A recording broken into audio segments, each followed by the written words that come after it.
Bonjour et bienvenue sur cette capsule portant sur les mémoires.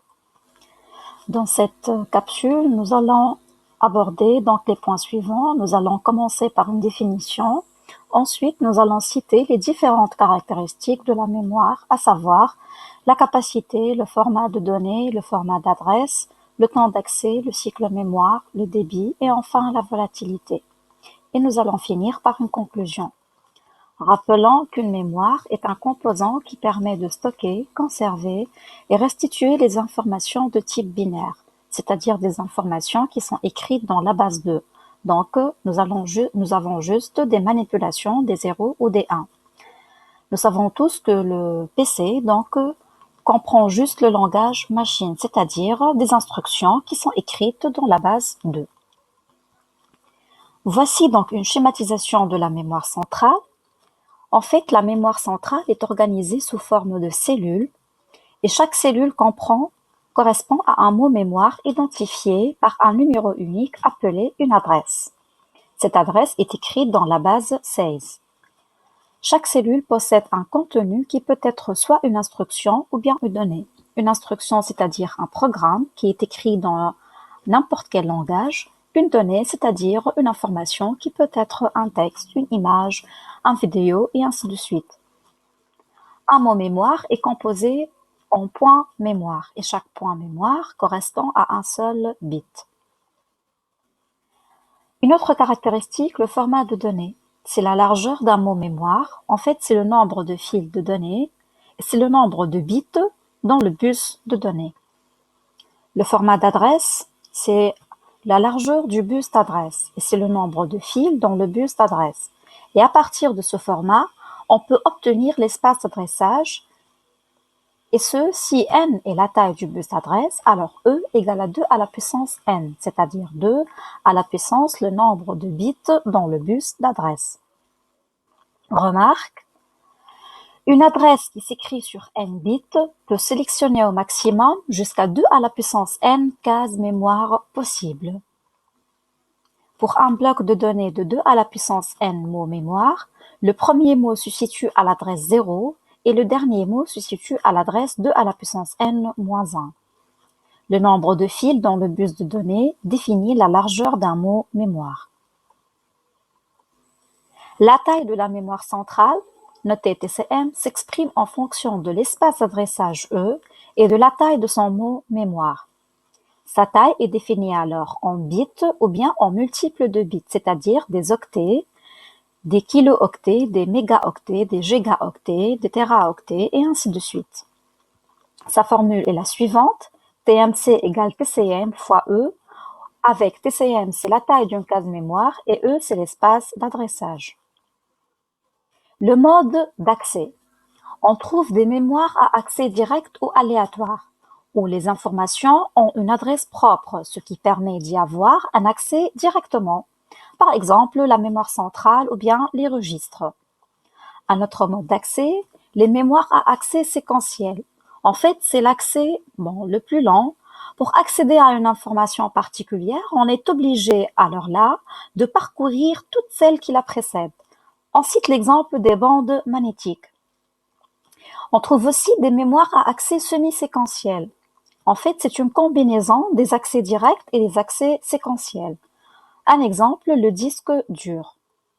Et on trouve aussi des mémoires à accès par contenu associatif dont les informations sont identifiées par une clé indexée. On cite l'exemple des mémoires cache. Passons à une autre caractéristique de la mémoire, c'est le temps d'accès. En fait, c'est le temps qui s'écoule entre le lancement d'une opération d'accès pour écrire ou lire et son accomplissement. Une autre caractéristique, c'est le cycle mémoire. C'est le temps minimal qui s'écoule entre deux accès successifs à la mémoire et il est en fait supérieur au temps d'accès à cause des opérations de synchronisation et de rafraîchissement.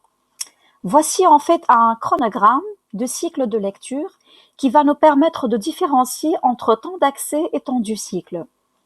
Ce que vous voyez en bleu, c'est le bus d'adresse. Il va contenir une adresse qui est envoyée du processeur vers la mémoire. En fait, c'est l'adresse de la case mémoire qu'on veut lire ici. Et pourquoi lire? Parce que le signal d'entrée RW bar, il est égal à 1. Donc, R égale à 1, W bar égale à 1, c'est-à-dire W égale à 0. D'où il y a un accès en lecture.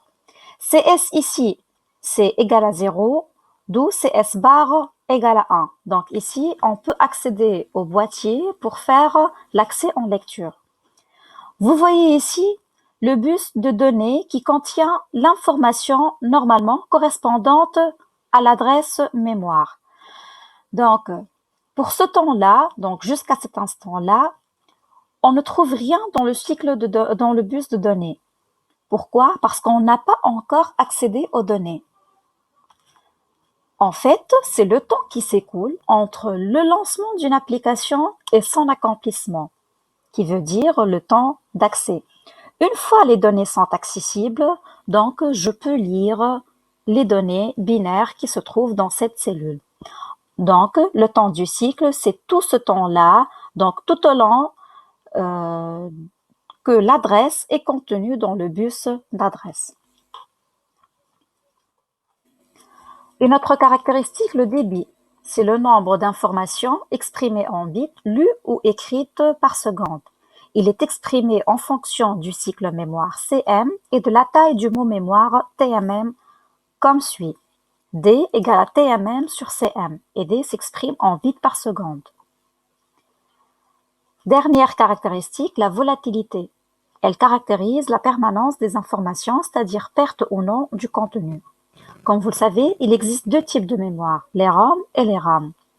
Les ROM, ce sont des mémoires à lecture seule, c'est-à-dire je ne peux pas modifier le contenu de cette mémoire, et son contenu, il est non volatile, c'est-à-dire les informations y comprises sont permanentes. Par contre, la RAM, c'est une mémoire à accès, donc lire ou écrire, et les informations donc sont volatiles dans cette mémoire, c'est-à-dire lorsqu'il y a une coupure de l'électricité, donc toutes les informations qui ont été dans cette mémoire sont automatiquement perdues. Pour conclure, la mémoire est un support de stockage ou de restitution de l'information. Chaque mémoire est composée de plusieurs cellules adressées chacune par une unique adresse. Le nombre de fils de données détermine la taille d'une cellule et à partir du nombre de fils d'adresse, on peut déterminer l'espace d'adressage de la mémoire. La mémoire peut être exprimée en bits, octets ou multiples d'octets. Le signal d'entrée CS permet de sélectionner le boîtier dans lequel on va faire soit un accès en lecture ou bien en écriture. Et merci pour votre attention.